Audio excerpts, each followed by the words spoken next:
بسم اللہ الرحمن الرحیم۔ اللہ کے نام سے جو رحمان اور رحیم ہے۔ وَلَقَدْ يَسَّرْنَا الْقُرْآنَ لِلذِّكْرِ فَهَلْ مِن مُّدَّكِرٍ۔ ہم نے اس قرآن کو نصیحت کے لیے آسان ذریعہ بنا دیا ہے، پھر کیا ہے کوئی نصیحت قبول کرنے والا؟ اعوذ باللہ من الشیطان الرجیم، بسم اللہ الرحمن الرحیم۔ اقتربت الساعة وانشق القمر وإن يروا آية يعرضوا ويقولوا سحر مستمر وكذبوا واتبعوا أهواءهم وكل أمر مستقر وَلَقَدْ جَاءَهُم مِّنَ الْأَنبَاءِ مَا فِيهِ مُزْدَجَرٌ حِكْمَةٌ بَالِغَةٌ فَمَا تُغْنِ النُّذُرُ فَتَوَلَّ عَنْهُمْ يَوْمَ يَدْعُ الدَّاعِ إِلَىٰ شَيْءٍ نُّكُرٍ خُشَّ عَنْ أَبْصَارُهُمْ يَخْرُجُونَ مِنَ الْأَجْدَاثِ كأنهم جراد منتشر مهطعين إلى الداع يقول الكافرون هذا يوم عسر۔ سورۃ القمر، اس سورت کی یہ فضیلت مروی ہے کہ نبی کریم صلی اللہ علیہ وسلم عید کی نماز میں اس سورت کو پڑھا کرتے تھے۔ علماء فرماتے ہیں کہ چونکہ اس سورت میں احوال قیامت کا ذکر ہے تو اس مناسبت سے عید کے دن اس سورت کو تلاوت فرمایا کرتے تھے۔ سورۃ القمر کو سورۃ اقتربت بھی کہا جاتا ہے۔ اس سے پہلے سورۃ النجم میں مضمون تھا صداقت رسول صلی اللہ علیہ وسلم۔ نبی کریم صلی اللہ علیہ وسلم کی شان مبارک کو بیان فرمایا گیا، اور اس صورت میں اللہ تعالیٰ نے پیغمبر پاک صلی اللہ علیہ وسلم کے معجزے کو بیان کیا ہے، اور وہ شق قمر کا معجزہ ہے۔ تو پہلے شان رسول بیان ہوا اور اب یہ معجزہ رسول ہے صلی اللہ علیہ وسلم۔ پچھلی صورت میں بھی اللہ تعالیٰ نے فرمایا کہ ازفت الآزفہ، سورۃ قمر کے آخر میں، سورۃ نجم کے آخر میں تھا ازفت الآزفہ لیس لہا من دون اللہ کاشفہ، قریب آنے والی آفت اور قیامت کی گھڑی وہ قریب آ گئی۔ اس سورت کی ابتدا میں فرمایا کہ اقتربت الساعہ، قیامت بہت قریب آ گئی۔ اور پچھلی سورت میں اللہ تعالیٰ نے قرآن کا، دین کا، انبیاء علیہ السلام کا مذاق اڑانے والوں کا ذکر فرمایا ہے۔ اس صورت میں ان کے لیے شدید وعید اور ان کے کچھ نمونے بیان کیے جا رہے ہیں۔ قوم نوح کا، قوم عاد کا، قوم سمود کا، قوم لوط کا اور فرعونیوں کا، ان 5 اقوام مکذبہ کا اس صورت میں ذکر ہے۔ تو اس طرح یہ جو صورت ہے اس میں گویا کہ 2 بڑی باتیں بیان کی گئی ہے۔ ایک تو قیامت اور معجزہ رسول صلی اللہ علیہ وسلم، اور دوم منکرین کے لیے وعید ہے۔ تو اگر ہم ایک جملے میں اس پوری صورت کے مضمون کا خلاصہ یا اس صورت کا جو مرکزی عنوان ہے وہ بیان کرنا چاہیں تو ہم کہیں گے کہ اس صورت میں ڈرانے والے پیغمبروں کی تکذیب پر وعید ہے، تکذیب النذر پر وعید اس صورت میں بیان کی گئی ہے۔ یہ اس صورت کا اصل موضوع ہے، یہ وعید والی صورت ہے۔ اور اس کے لیے اللہ تعالیٰ نے ابتدائی صورت میں منکرین معجزات پر رد فرمایا اور پھر تسلی دی اور آخرت کے کچھ حالات اور آخرت کے ڈراوے کی کچھ باتیں وہ بیان کی، اور پھر 5 اقوام مکذبہ اور ان کی ہلاکت اور ان کے انجام کو ذکر کیا گیا ہے۔ اور وہ 5 اقوام اس صورت میں فرمایا کذبت قبلہم قوم نوح، کذبت عاد فکیف کان عذابی ونذر،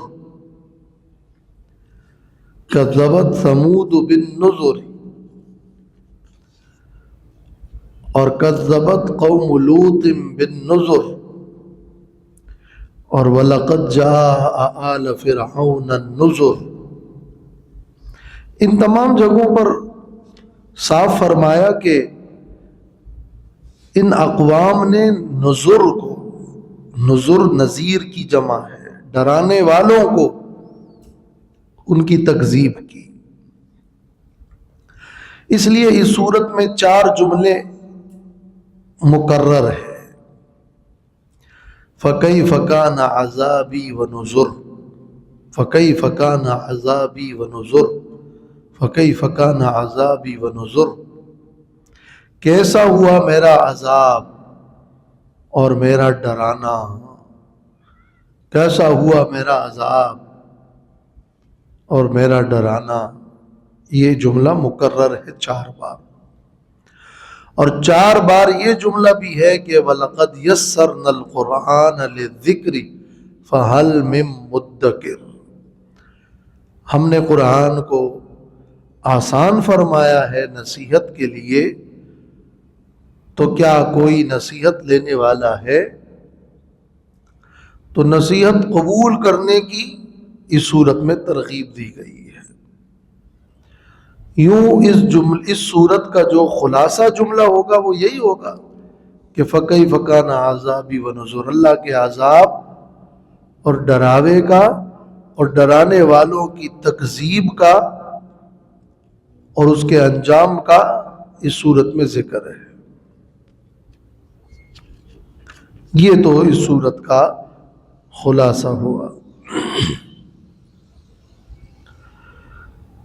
بسم اللہ الرحمن الرحیم، اقتربت الساعة وانشق القمر، بہت قریب آ گئی قیامت۔ اقتربت بہت قریب آنا، قروبہ کا معنی ہوتا ہے قریب آنا، اقتربت بہت قریب آنا، تو اقتربت الساعہ بہت قریب آ گئی قیامت، قیامت قریب آ گئی۔ اس کا مطلب یہ ہے کہ آغاز دنیا سے لے کر اختتام دنیا تک جتنا وقت ہے اس میں یہ اب اس دنیا کے آخری لمحات چل رہے ہیں، تو وہ جو آخری حصہ ہے قیامت کے قریب کا، ہم اس کے قریب پہنچے ہیں۔ دنیا کی جتنی پوری عمر ہے، ہزاروں سال جتنے بھی ہیں، یقینی طور پر تو کوئی نہیں جانتا، 5,000 ہے، 6,000 ہے، اس سے زیادہ ہے، 10,000 ہے، جتنے بھی سال ہیں، اس میں جو آخری وقت ہے وہ قیامت کے قریب وقت ہے. زیادہ حصہ اس دنیا کا، آغاز دنیا کا زیادہ وقت اور زیادہ عرصہ گزر چکا، اور اب وہ جو آنے والی قیامت ہے ہم اس کے بہت قریب جا چکے ہیں. یہ ہے اقتربت الساعہ. اور نبی کریم صلی اللہ علیہ وسلم نے فرمایا تھا کہ انا والساعۃ کہاتین. آپ نے 2 انگلیوں کا یوں اشارہ کیا، فرمایا میں اور قیامت دونوں ایسے ہیں جیسے یہ 2 انگلیاں ایک دوسرے کے قریب ہیں. اور نبی کریم صلی اللہ علیہ وسلم نے یہ بھی فرمایا تھا کہ وَإِنَّهُ لَمْ يَبْقِ مِنَ الدُّنْيَا بِالنِّسْبَةِ لِمَنْ سَبَقَكُمْ إِلَّا كَمَا بَقِيَ مِنْ يَوْمِكُمْ هَذَا. شام کے وقت میں جب سورج غروب ہونے کے قریب تھا، آپ نے اس وقت فرمایا کہ دنیا کا جو وقت ہے وہ اب اتنا ہی رہ گیا ہے جیسے کہ آج کے دن کا یہ تھوڑا وقت رہتا ہے اور سورج غروب ہونے والا ہے، ایسے ہی یہ دنیا وہ غروب ہونے کی اور خاتمے کے قریب ہے. تو جیسے سورج طلوع ہوتا ہے اور ایک فاصلہ طے کرتا ہے اور غروب کے قریب پھر وہ غروب ہونا قریب ہوتا ہے، ایسے اس دنیا کا غروب قریب ہے. اقتربت الساعہ، بہت قریب آ گئی ہے قیامت. وانشق القمر، اور پھٹ گیا چاند. یوں نہیں فرمایا کہ چاند پھٹے گا، وانشق ماضی ہے. تو جو لوگ یہ کہتے ہیں کہ وانشق القمر کا یہ معنی ہے کہ قیامت جب قائم ہوگی تو چاند پھٹے گا، وہ تو پھٹے گا، بے نور ہوگا، اس کا بھی تذکرہ قرآن میں ہے، قیامت میں ایسا ہوگا. لیکن اس آیت میں وانشق القمر سے وہ مراد نہیں ہے، اس لیے کہ اس کا معنی یہ نہیں ہے کہ چاند پھٹے گا، بلکہ اس کا معنی یہ کہ پھٹ گیا چاند اور پھٹ گیا چاند. اور یہ بات ٹھیک ہے کہ بعض اوقات ماضی کا صیغہ ہوتا ہے لیکن وہ مضارع کا معنی دیتا ہے، یہ بات ٹھیک ہے، لیکن یہاں وہ معنی فٹ نہیں ہو رہا، اس لیے کہ اقتربت ماضی ہے، قیامت قریب، بہت قریب آ گئی، اور چاند پھٹ گیا. یہ دونوں ماضی ہوں گے تو جملے میں روانی ہوگی. اگر دونوں الفاظ یہ ماضی کے نہ لیں اور آپ یہ معنی کریں کہ قیامت بہت قریب آ گئی اور چاند پھٹے گا، تو ان جملوں کے اندر وہ روانی، وہ مناسبت نہیں ہے. اور آگے فرمایا کہ وَإِن يَرَوْا آیَةً يُعْرِضُوا، کہ اگر یہ لوگ کوئی نشانی دیکھ لے تو یہ اعراض کرتے ہیں، نشانی دیکھنے سے اعراض کرتے ہیں. تو اس کا مطلب یہ کہ یہ وانشق القمر ایک نشانی ہے، ایک آیت ہے، ایک معجزہ ہے، جس کو انہوں نے دیکھا اور اعراض کیا. اس لیے وانشق القمر کا معنی وہی ہے جو کہ صحیح اور متواتر احادیث میں مروی واقعہ ہے، اور وہ یہ کہ نبی کریم صلی اللہ علیہ وسلم کی ہجرت سے 5 سال پہلے کا یہ واقعہ ہے کہ اجتمع المشرکون الی رسول اللہ صلی اللہ علیہ وسلم فقال ان كنت صادقا فشق لنا القمر. مشرکین جمع ہوئے اور کہنے لگے اگر آپ سچے رسول ہیں تو ہمارے لیے چاند کو 2 ٹکڑے کر دے. فقال لهم رسول اللہ صلی اللہ علیہ وسلم ان فعلت تؤمنون، اگر میں یہ کر دوں کیا تم ایمان لاؤ گے؟ تو وہ کہنے لگے کہ ہاں. تو رسول اللہ صلی اللہ علیہ وسلم نے اپنے رب سے سوال کیا کہ اللہ یہ معجزہ، یہ خلاف عادت کام ان کو دکھا دے. تو فانشق القمر، تو چاند 2 ٹکڑے ہو گیا اور پھٹ گیا. اور رسول اللہ صلی اللہ علیہ وسلم فرما رہے تھے کہ یا فلانو اشہدو، اے فلاں دیکھ لو تم گواہ رہنا. اور یہ واقعہ ہجرت سے 5 سال پہلے مکہ میں پیش آیا. تو لوگوں نے کہا کہ ابو کبشہ کے بیٹے نے ہم پر جادو کر دیا، اور پھر کہنے لگے کہ یہ ہم پر جادو ہوا، باہر سے جو آنے والے مسافر ہیں ان سے پتہ کریں گے کہ کیا انہوں نے بھی چاند کو اسی طرح دیکھا. تو وہ مسافر آئے تو ان سے پوچھا کہ یہ ماجرا دیکھا، تو انہوں نے بھی اقرار کیا کہ ہاں ہم نے دیکھا ہے. متواتر احادیث میں اور صحیح احادیث میں چاند کے پھٹنے کا یہ واقعہ مروی ہے، اور اس کا مطالبہ مشرکین نے کیا تھا.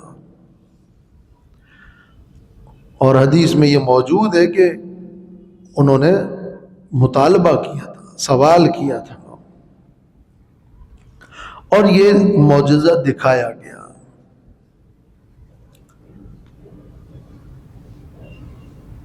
اس پر ایک سوال ہے،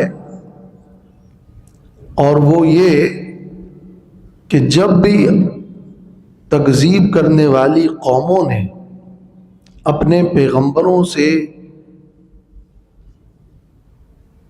کسی معجزے کا مطالبہ کیا ہے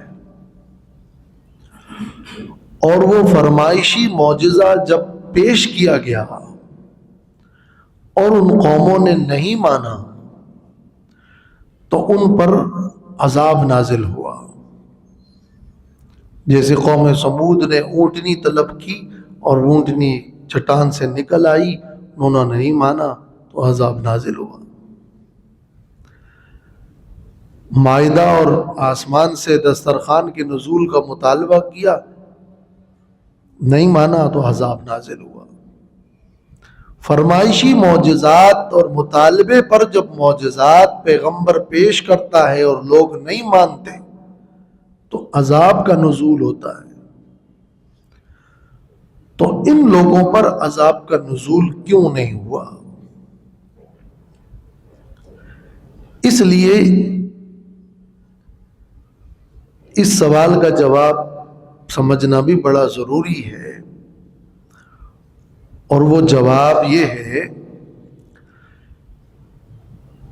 کہ یہ عذاب تب نازل ہوتا ہے جب ساتھ میں یہ شرط بھی موجود ہو کہ اگر تمہارا یہ مطالبہ منظور ہو اور یہی معجزہ پیش ہو جائے اور تم نہ مانو تو پھر تم پر عذاب کا نزول ہوگا. یہ بھی انہیں خبردار کیا جائے وحی کے ذریعے سے یا اس رسول کے ذریعے سے، یا وہ لوگ خود کہیں کہ عذاب لے آؤ یا یہ معجزہ پیش کر دو. پھر جب معجزہ پیش ہوتا ہے اور نہیں مانتے تو عذاب نازل ہوتا ہے۔ یہاں نزول عذاب کی شرط نہیں تھی۔ یہ تو اس کا پہلا جواب ہے۔ اور دوسرا جواب یہ کہ عذاب ایک استیصالی عذاب ہوتا ہے کہ پوری قوم یکدم ہلاک ہو جائے اور ان کی بے خونی ہو جائے اور وہ قوم ختم ہو جائے۔ ایسا استیصالی عذاب نبی کریم صلی اللہ علیہ وسلم کی موجودگی کی برکت سے اس امت پر نازل نہیں ہوا۔ تو قرآن مجید میں اللہ نے خود فرمایا ہے کہ ما کان اللہ لیعذبہم وانت فیہم، آپ موجود ہوں گے تو اللہ ان کو اس طرح کا استیصالی عذاب نہیں دے گا۔ تو یہ عذاب اس وقت نازل اس لیے نہیں ہوا کہ نبی کریم صلی اللہ علیہ وسلم کا وجود مانے تھا اور یہ اس امت کی خصوصیت تھی، ورنہ تو یہ استیصالی عذاب بھی آ جاتا۔ یہ اس کا دوسرا جواب ہے۔ اور اس کا تیسرا جواب یہ ہے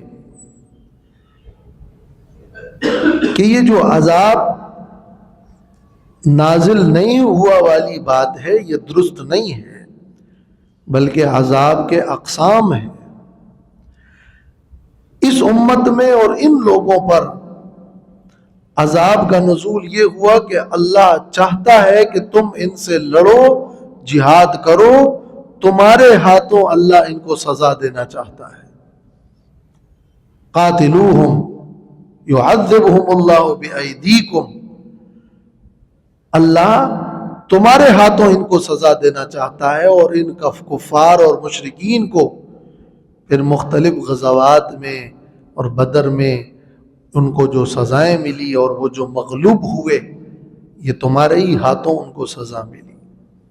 تو عذاب کا نزول ہوا، لیکن وہ استیصالی عذاب نہیں تھا، بلکہ اس کی صورت دوسری تھی۔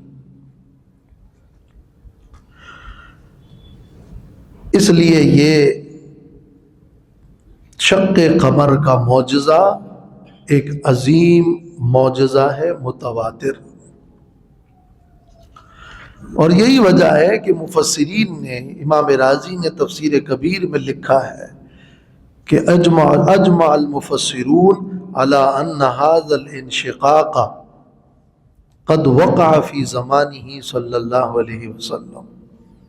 تمام مفسرین کا اتفاق ہے کہ نبی کریم صلی اللہ علیہ وسلم کے زمانے میں ہی یہ چاند کا پھٹنا، یہ واقعہ پیش آیا۔ اور تفسیر قرطبی میں امام قرطبی نے فرمایا ہے کہ انشقاق القمر کان فی زمن النبی صلی اللہ علیہ وسلم علی جہت المعجزۃ، یہ نبی کریم صلی اللہ علیہ وسلم کے زمانے میں چاند کا پھٹنا معجزہ تھا۔ اور قاضی عیاض نے الشفاء میں اور شرح صحیح مسلم میں امام نووی نے، انہوں نے یہ لکھا ہے کہ وَإِنشِقَاقُ الْقَمَرِ آیَةٌ ظَاهِرَةٌ وَمُعْجِزَةٌ بَاهِرَةٌ ثبتت بالکتاب والسنة وإجماع الأمة۔ انشقاق قمر قرآن، سنت اور اجماع سب سے ثابت، ظاہر نشانی اور واضح معجزہ ہے۔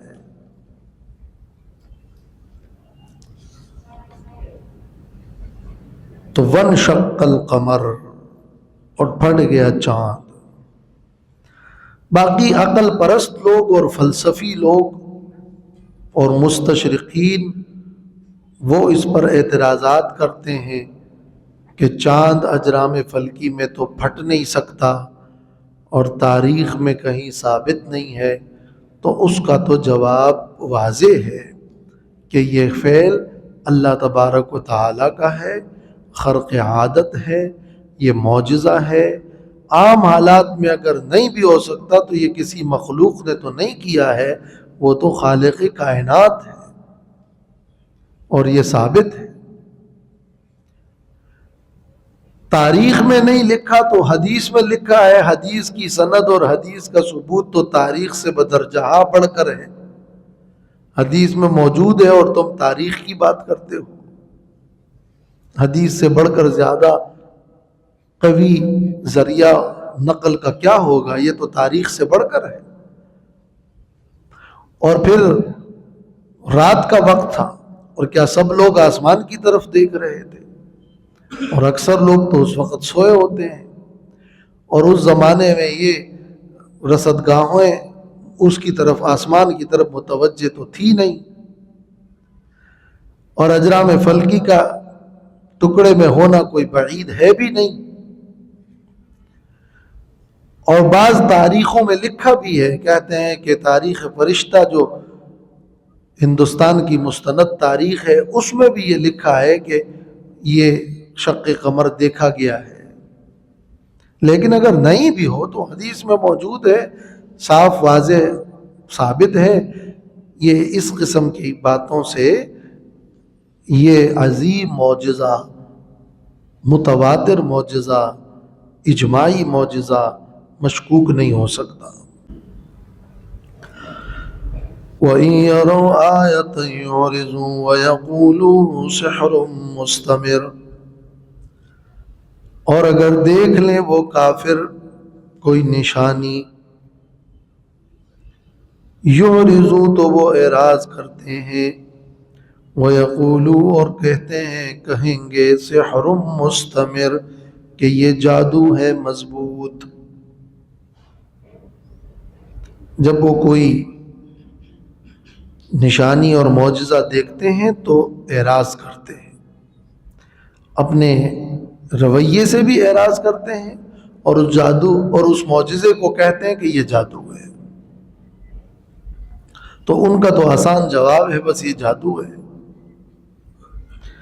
سحر مستمر، مستمر کا جو لفظ ہے اس کے 4 معنی بن سکتے ہیں عربیت کے اعتبار سے۔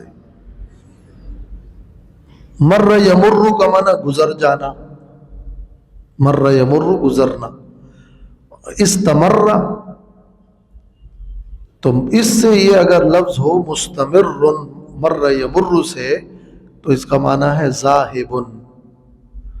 یہ تو ایک جادو ہے جو کہ گزر جانے والا ہے، یہ وقتی ہے، بس پیش کیا ہے اور گزر جائے گا، یہ بات ختم ہو جائے گی، یہ آئی گئی والی بات ہے۔ تو مستمر معنی گزر جانے والا، چلنے والا اور چلتا ہوا، یہ اس کا پہلا معنی۔ دوم سورۃ النجم کی ابتدا میں جیسے پڑھا تھا نا، ذو مرۃ فاستویٰ، مرہ کا معنی ہوتا ہے قوت اور طاقت، تو یہ مستمر اگر اس مرۃ سے ہو تو پھر اس کا معنی ہے قوی شدید محکم، تو یہ جادو ہے بڑا ہی مضبوط اور بڑی مہارت کے ساتھ یہ جادو کیا گیا ہے، اور بڑا شدید اور قوی جادو ہے۔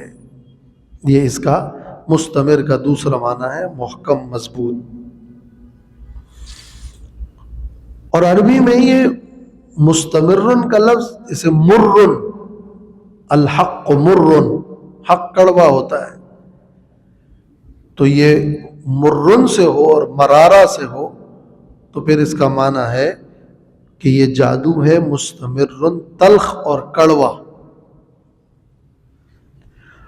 اور چوتھا معنی اس کا استمرار، جیسے کہتے ہیں نا ماضی استمراری، استمرار کا معنی ہمیشہ جاری رہنا، تو یہ چلتا اور جاری اور دائم، ہمیشہ ہمیشہ اور پہلے سے جاری جادو ہے۔ مستمر ان کی یہ 4 معنی ہیں۔ وَكَذَّبُوا وَاتَّبَعُوا أَهْوَاءَهُمْ وَكُلُّ أَمْرٍ مُسْتَقِرٌّ، وَكَذَّبُوا اور انہوں نے جھٹلایا اور پیروی کی اپنے خواہشات کی. انہوں نے معجزات کو جھٹلایا اور اپنی خواہش اور اپنی مرضی پر ہی عمل کرنا شروع کر دیا اور پیغمبر کی بات اور صداقت کو نہیں مانا. وَكُلُّ أَمْرٍ مُسْتَقِرٌ اور ہر کام مستقر قرار پکڑنے والا ہے، اور ہر کام قرار پکڑنے والا ہے. یہ جو جملہ ہے نا وَكُلُّ أَمْرٍ مستقر، مستقر اس میں فاعل کے ساتھ قرار سے ہے، قرار پکڑنے والا. اس کا ایک مطلب ہے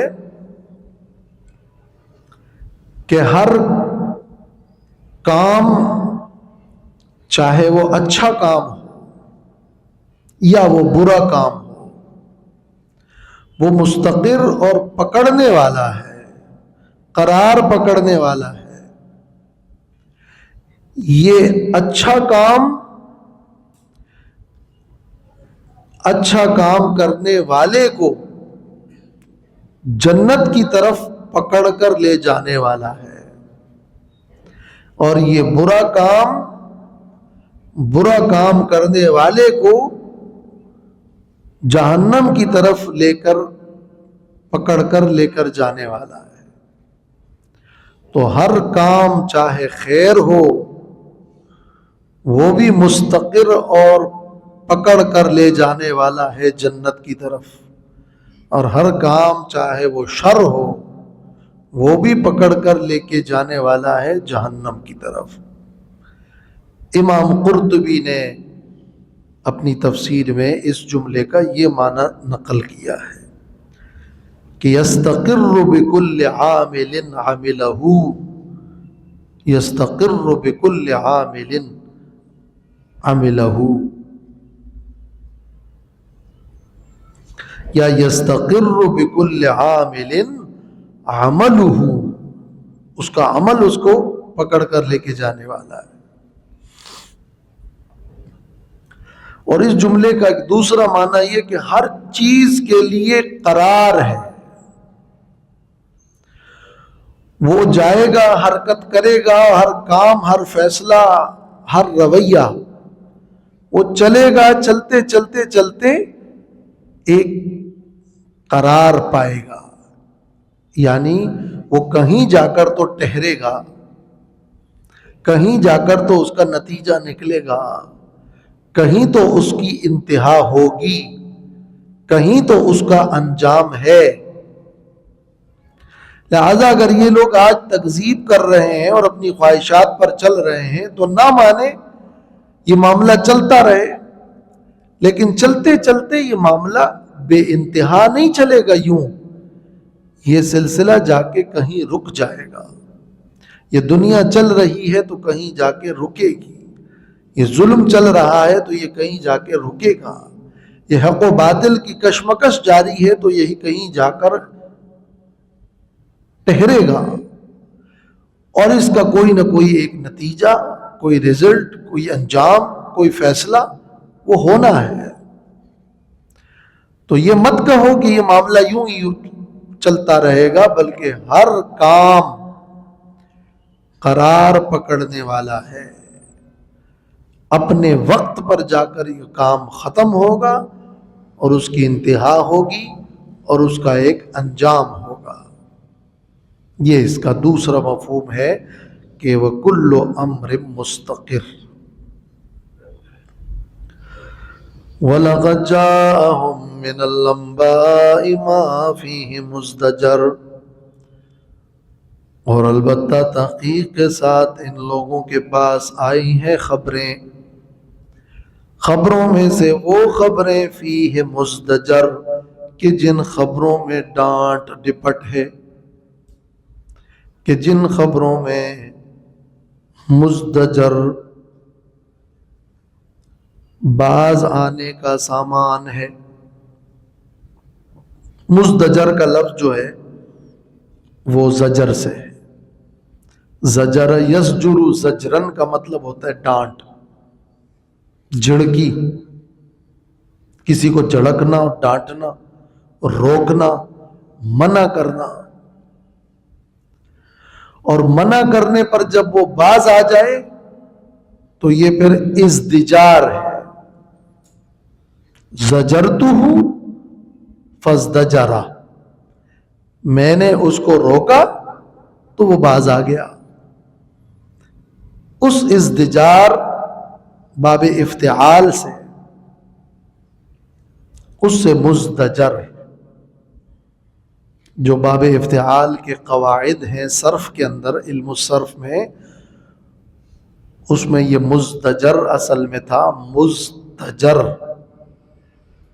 باب افتعال کی تا میں جب دال آ جائے تو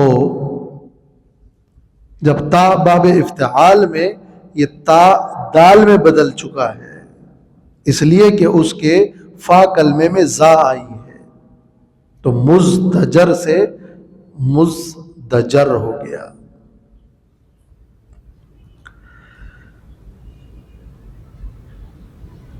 تو اب اس مزدجر کا معنی کیا ہوا؟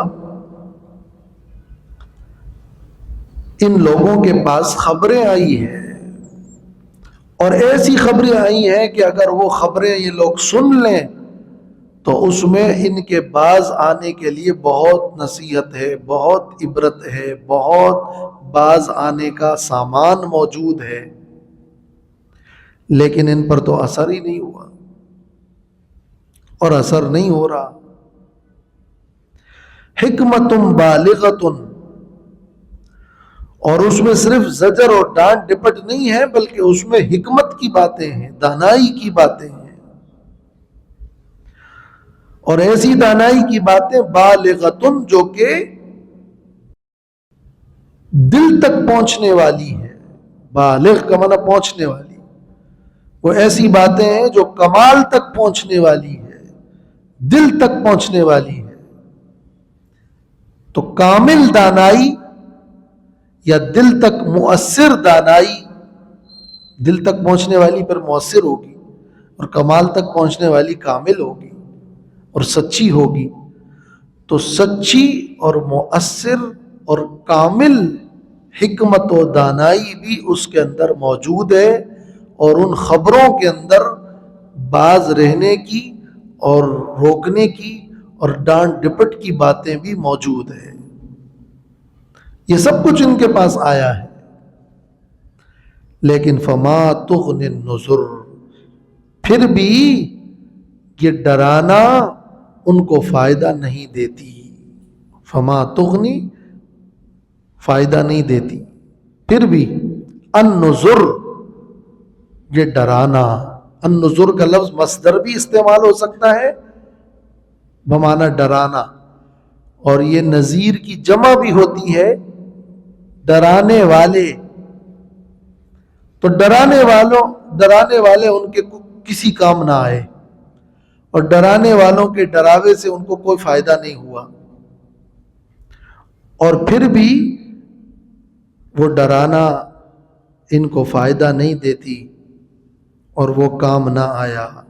تو فتول عنہم، بس آپ اعراض کیجئے ان سے، ان کی پرواہ نہ کریں. آپ نے دعوت پیش کر دی، اب چھوڑ دیں ان کو. یوم یدعو الداعی الی شیء نکر، جس دن کے پکارے گا پکارنے والا الی شیء نکر، ایک ہیبت ناک چیز کی طرف. یہ جو یوم ہے اس کا مطلب ہے انظر یوم، اس دن کو دیکھو. تو یوم منصوب ہے. یا بعض کہتے ہیں کہ اس سے پہلے الا موجود ہے. فتول عنہم الی یوم یدعو الداعی، الا جب نکل گیا تو پھر یہ یوم منصوب ہو گیا. جب کسی لفظ پر حرف جر ہو اور حرف جر ہٹ جائے تو وہ پھر مجرور سے منصوب ہو جاتا ہے، جس کو کہتے ہیں منصوب بنزع الخافض. تو یہاں الہ ہے فتول عنہم الی یوم یدعو الداعی. جس دن کے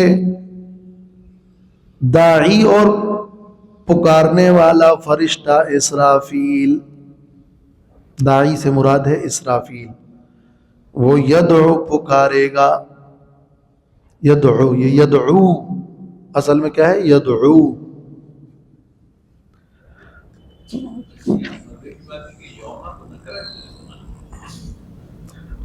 یوم تو منصوب مفعول ہے یا مجرور ہے، وہ تو دن کے معنی میں ہے. اور جب یوم جن سے دن کے معنی میں ہے تو معلوم ہے کہ یہاں آگے سیاق سبق سے معلوم ہے کہ کون سا دن مراد ہے. جی ہاں، وہی قیامت ہی کا دن مراد ہے. یوم تو اصل میں وقت کو کہتے ہیں، یوم اصل میں وقت کو کہتے ہیں. تو قیامت کا دن وہ معروف عرفی دن تو نہیں ہے جو سورج طلوع ہوتا ہے اور غروب ہوتا ہے، بلکہ وہ ایک وقت ہے. مالک یوم الدین، وہ دین کے دن کا یعنی دین کے وقت کا مالک ہے. اصل میں مراد وقت اور زمانہ ہے.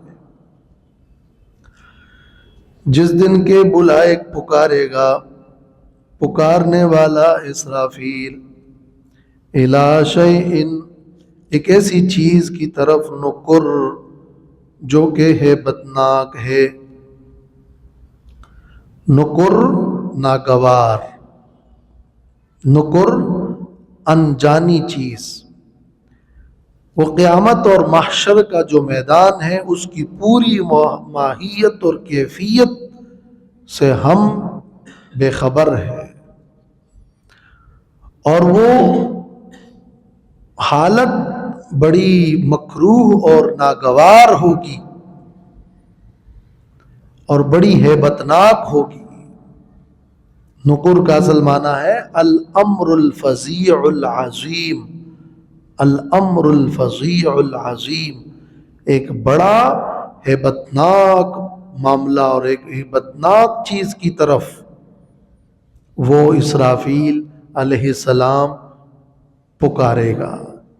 تو لوگ اس میدان کی طرف، اس قیامت کے دن کی طرف اور اس ناگوار اور انجانی اور ہیبتناک چیز کی طرف دوڑیں گے. خش عن ابصارہم، ان کی نگاہیں نیچی ہوں گی. خش عن خشع، خاشع کی جمع ہے، اور خشوع نظروں کی طرف نسبت ہو تو نگاہیں نیچی ہوگی، دبی ہوئی. آواز دب جائے تو بھی وخشعت الاصوات للرحمن، اور دل ڈر جائیں تو اس کے لیے خشوع، اور زمین بنجر ہو جائے تو وہ خاشعہ، اور جب آنکھیں جھک جائے تو جھکی ہوئی ہوں گی ان کی نظریں بوجہ ہیبت اور رعب کے اور بوجہ شرمساری کے. یخرجون من الاجداث، نکلیں گے وہ قبروں سے. اجداث کا لفظ سورۃ یاسین میں گزر چکا ہے. جدس قبر کو کہتے ہیں. کأنہم جراد منتشر، گویا کہ وہ ٹڈیاں ہیں بکھری ہوئی. تشبیہ دی جراد سے، جرادتن کی جمع ہے جراد، اور یہ تشبیہ کثرت میں ہے کہ جیسے ٹڈیاں بہت زیادہ ہوتی ہیں تعداد میں تو بے شمار لوگ ہوں گے، اور جیسے ٹڈیاں چکراتی ہیں ٹکراتی ہیں، ایسے ہی یہ لوگ چکراتے ٹکراتے اور دوڑتے بے اختیار آئیں گے. مہطعین الی الداعی، دوڑیں گے پکارنے والے کی طرف، بڑی تعداد میں بے شمار ٹڈیوں کی طرح، جیسے یہ ٹڈی دل ہو، اور دوڑیں گے اس پکارنے والے کی آواز کی تلاش میں، ٹکراتے چکراتے دوڑ لگائیں گے اور اسی طرف متوجہ ہوں گے. یقول الکافرون ھذا یوم عسر، کافر کہیں گے کہ یہ تو دن ہے بڑا سخت اور بڑا مشکل۔ تو یہ قیامت کے حالات، نظریں جھکی ہوں گی، لوگ بے شمار ہوں گے، دوڑتے ہوں گے، ہیبتناک حال ہوگا، اور سب کچھ ٹوٹ پھوٹ کا شکار ہوگا۔ ایسے میں اس قیامت کی ہیبت کے لیے تم نے تیاری کیا رکھی ہے؟ وآخر دعوانا